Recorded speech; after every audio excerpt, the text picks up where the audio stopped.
আপনারা দেখছেন TVN24 news network. সবশেষ আপডেটে স্বাগত জানাচ্ছি আমি সাইফুদ্দিন ফয়সাল। 1993 সালে মাত্র 11 বছর বয়সে ভিয়েতনাম থেকে শরণার্থী হিসেবে আমেরিকা এসেছিলেন মং ট্রান।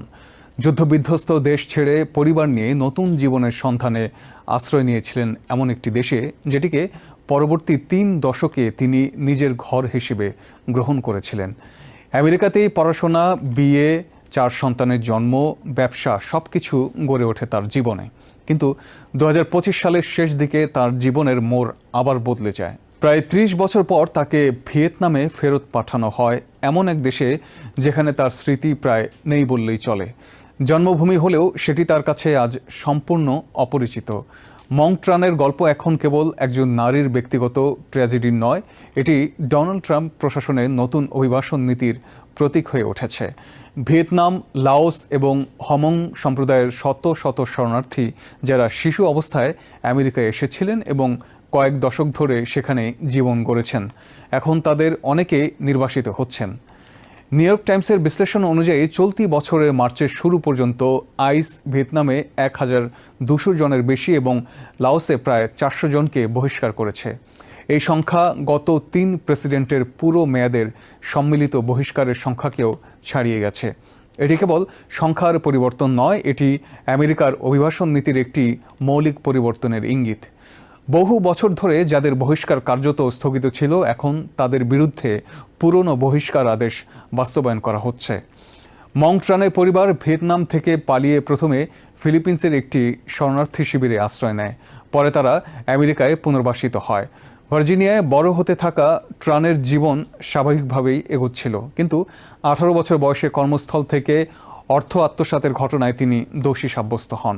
4 মাস কারাভোগের পাশাপাশি তিনি স্থায়ী বাসিন্দার মর্যাদা হারান। স্বাভাবিক নিয়মে তখনই তাকে ভিয়েতনামে ফেরত পাঠানোর কথা ছিল, কিন্তু সেটি হয়নি, কারণ দীর্ঘদিন ধরে ভিয়েতনাম এবং লাওস যুদ্ধ পরবর্তী সময়ে শরণার্থী হয়ে চলে যাওয়া নাগরিকদের ফিরিয়ে নিতে অস্বীকৃতি জানিয়ে আসছিল।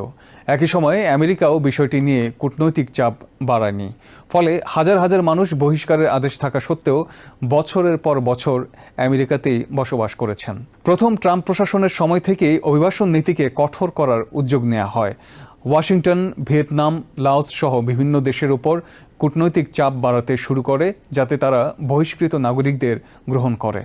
2020 সালে ট্রাম্প প্রশাসন ভিয়েতনামের সঙ্গে একটি নতুন সমঝোতায় পৌঁছায়। এর ফলে 1995 সালের আগেই আমেরিকায় প্রবেশ করা ভিয়েতনামীদেরও ফেরত পাঠানোর পথ খুলে যায়।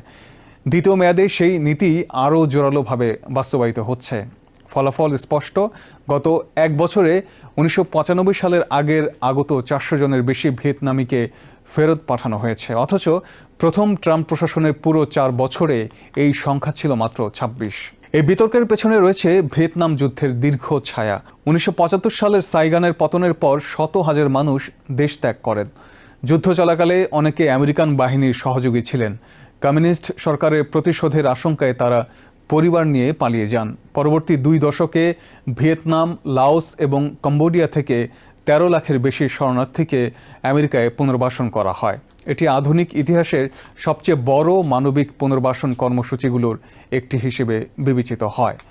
নতুন দেশে এসে অধিকাংশ পরিবারকে দারিদ্র্য, ভাষাগত প্রতিবন্ধকতা এবং উচ্চ অপরাধপ্রবণ এলাকায় বসবাসের মতো বাস্তবতার মুখোমুখি হতে হয়। মং ট্রানের মতো অনেক শরণার্থী তরুণ বয়সে অপরাধে জড়িয়ে পড়েছিলেন।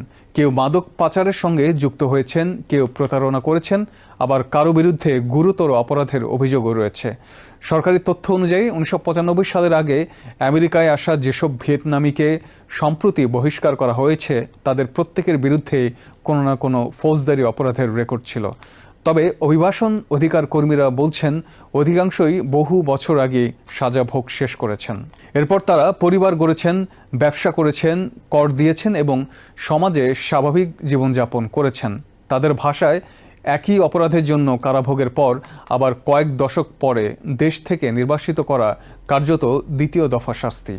ট্রাম্প প্রশাসনের যুক্তি ভিন্ন। হোমল্যান্ড সিকিউরিটি ডিপার্টমেন্ট বলছে বহিষ্কৃত প্রত্যেক ব্যক্তি আইনি প্রক্রিয়ার সব ধাপ সম্পন্ন করেছেন।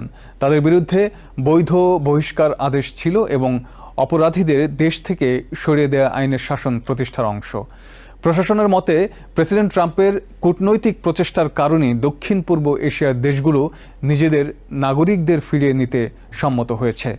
অভিবাসন নিয়ন্ত্রণের সমর্থকদের যুক্তি, আমেরিকা ইতিমধ্যে এসব শরণার্থীকে আশ্রয়, শিক্ষা এবং নাগরিকত্বের সুযোগ দিয়েছে।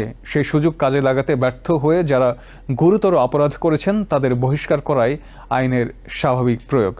নীতিগত বিতর্কের বাইরে সবচেয়ে বড় মূল্য দিচ্ছে পরিবারগুলো। মং ট্রান এখন ভিয়েতনামে দূরসম্পর্কের আত্মীয়দের সঙ্গে থাকেন, অন্যদিকে তার স্বামীকে একাই নখের সেলুন পরিচালনা করতে হচ্ছে। 4 সন্তানের দেখাশোনার দায়িত্ব এখন তার একার কাঁধে। বড় মেয়ে মানসিক চাপে বিশ্ববিদ্যালয়ে পড়াশোনা স্থগিত করেছে। অটিজমে আক্রান্ত ছেলের ভবিষ্যৎ নিয়েও তিনি উদ্বিগ্ন। প্রতিদিন ভিডিও কলে সন্তানদের সঙ্গে কথা বলেন মং ট্রান। ছোট 2 সন্তানকে অনলাইনে পড়াশোনায় সাহায্য করেন। নতুন করে ভিয়েতনামি ভাষা শেখার পাশাপাশি ইংরেজি শিক্ষক হওয়ার প্রশিক্ষণও নিচ্ছেন। কিন্তু তিনি স্বীকার করেন, নতুন জীবনের সবচেয়ে কঠিন দিক হল পরিবারের কাছ থেকে বিচ্ছিন্ন থাকা। মার্ক ফোম্মাচানের জীবনও প্রায় একই রকম। শিশু বয়সে লাওস থেকে আমেরিকায় এসেছিলেন, পরে মাদক পাচারের মামলায় কারাভোগ করেন। 2006 সালে বহিষ্কারের আদেশ পেলেও লাওস তাকে নিতে রাজি হয়নি। প্রায় 2 দশক তিনি আমেরিকাতেই ছিলেন, কিন্তু গত নভেম্বরে তাকেও লাওসে পাঠানো হয়। বর্তমানে ভিয়েন্তিয়ানে নতুন জীবন শুরু করার চেষ্টা করছেন এবং সামাজিক মাধ্যমে নিজের অভিজ্ঞতা তুলে ধরছেন। বর্তমানে প্রায় 15,000 দক্ষিণ পূর্ব এশীয় শরণার্থীর বিরুদ্ধে চূড়ান্ত বহিষ্কার আদেশ রয়েছে। তাদের অনেকেই বহু বছর ধরে আমেরিকায় বসবাস করছেন। কেউ পরিবার গড়েছেন, কেউ ব্যবসা করছেন, আবার কেউ কখনো জন্মভূমিতে ফিরে যাননি। আইনজীবীরা কিছু ক্ষেত্রে স্টেট পর্যায়ের ক্ষমা, পুরনো মামলা পুনর্বিবেচনা অথবা নতুন আইনি আবেদন করে বহিষ্কার ঠেকানোর চেষ্টা করছেন। তবে অধিকাংশের জন্য সেই পথ অত্যন্ত সীমিত। ট্রাম্প প্রশাসনের এই নীতি অভিবাসন আইন প্রয়োগের প্রশ্নকে নতুনভাবে সামনে এনেছে। একদিকে রয়েছে আইনের কঠোর প্রয়োগ এবং জননিরাপত্তার যুক্তি, অন্যদিকে রয়েছে যুদ্ধ, শরণার্থী জীবন, দীর্ঘ পুনর্বাসন এবং পরিবারের বাস্তবতা। মং ট্রানের মতো মানুষের গল্প সেই 2 অবস্থানের মাঝখানে দাঁড়িয়ে থাকা এক জটিল বাস্তবতার প্রতিচ্ছবি। জন্মভূমি থেকে পালিয়ে যে দেশকে নিজের ঘর বানিয়েছিলেন, বহু বছর পর সেই দেশ থেকে তাকে বিদায় নিতে হয়েছে। এখন তার পরিচয়, তিনি কি ভিয়েতনামের নাগরিক নাকি আমেরিকান জীবনের এক নির্বাসিত স্মৃতি, সেই প্রশ্নের উত্তর খুঁজছেন তিনি নিজেই। নিউ ইয়র্ক থেকে সম্প্রচারিত TVN 24 টেলিভিশন, বিশ্বজুড়ে বাঙালির কণ্ঠস্বর।